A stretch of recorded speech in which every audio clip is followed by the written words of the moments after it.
Because Dispatch is also an interactive narrative game, choices and consequences are key for its replayability and player investment. Much like Telltale's games, the player is given dialogue options and choices that can affect the story, and a time limit to select them.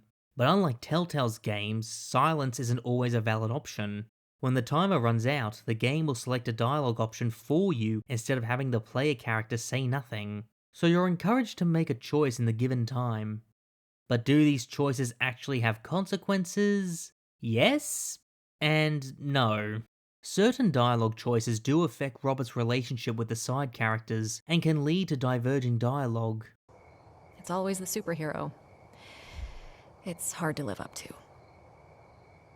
Why do you care what I think? Because I like you. And I think you like me.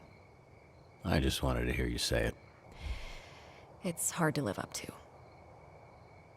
Why do you care what I think? I don't know. It's probably healthier if I don't. Well, it's nice that you do.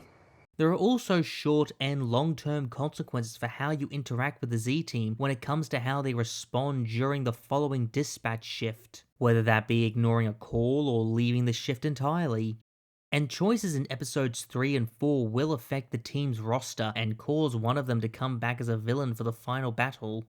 But several dialogue options, no matter how egregious it makes Robert look, will still have the same outcome because the narrative needs those outcomes to happen. They're mostly just there for the player to colour their Robert's personality. And when comparing Dispatch to older Telltale games, where choices could lead to relationships being permanently damaged, characters dying, or even whole episodes being different, I can understand why long-term fans of the genre would view Dispatch as a downgrade.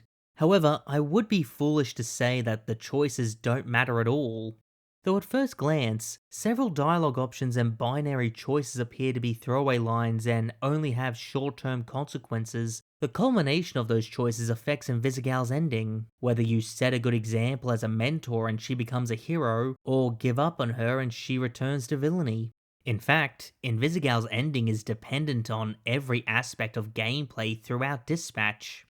How successful she is on each call and whether she gets training to improve her abilities, and if Robert succeeds on certain story-related hacking missions and quicktime events.